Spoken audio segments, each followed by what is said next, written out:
Naalala niyo ba yung batang mekaniko na gumawa sa ZX-10R? Ako pa rin yun. Medyo lumaki lang ako, pero bata pa rin ako.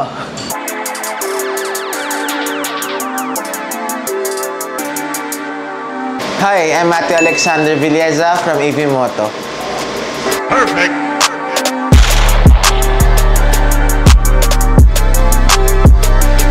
Start ako humawak ng scooters, small bikes at 7 years old. And then, first na hawak ko naman ng big bike, I am 10 years old at that time. And then, ang pinakaunang big bike na nahawakan ko was Ninja 650.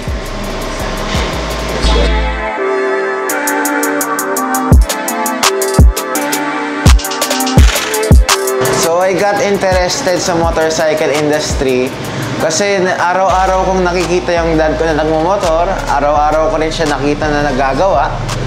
So, medyo na-curious ako kung paano gumagana ang motor. So, I researched.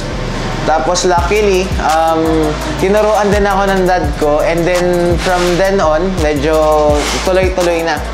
Until sa naging hobby ko na siya.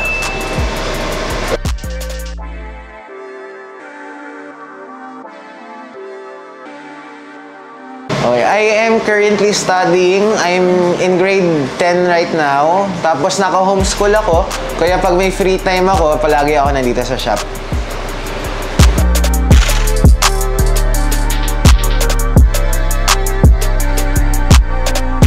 Okay, so yung mga top bikes na nagawa ko dito sa AP Moto was GS 1250. And then meron din akong, actually kahapon lang, Multistrada 1260S. And then Triumph Trophy 1200.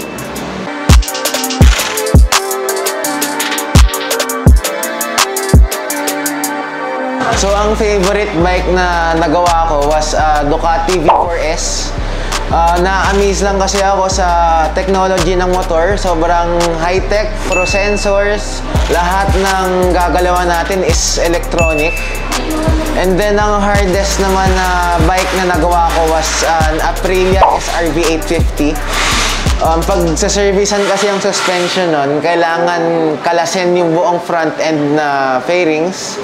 Kaya nung first time ko na gumawa nun, actually inabot ako ng 6+ hours eh.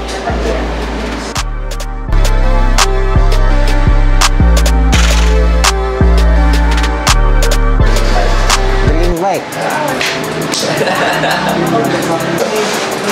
Sa lahat ng big bikes na nagawa ko, ang pinaka dream bike ko talaga is Panigale V4S.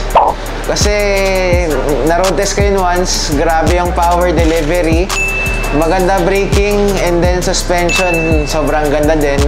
And then pagdating naman sa cosmetics, magandang-maganda talaga.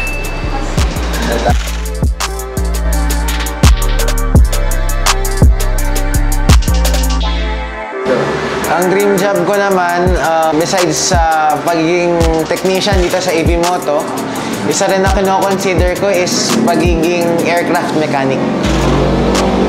At nga ba? Kasi medyo mahilig din talaga ako magkalikot. Ang tingin ko, ma-apply ko rin yung hobby na ginagawa ko rito.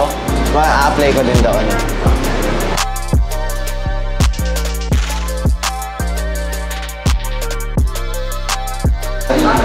They became a big part sa ginagawa ko ngayon kasi sila yung nag-introduce sa akin sa ganitong industry. Sila rin yung nag-educate sa akin kung paano gumawa ng motor, kung paano rin mag-ride ng motor.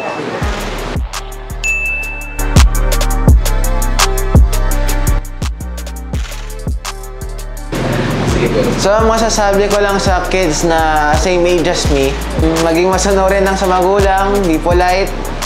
And then, kung may hobbies kayo na nagugustuhan ngayon, continue nyo lang. Enjoy what you're doing currently na lang muna. I'm inviting you dito sa AP Moto, 1665 Ilang-Ilang Street, or my Waze and Google Maps tayo. Just search AP Moto Tuning. We are open from Tuesday to Sunday, 8 AM to 5 PM. Book your appointments now.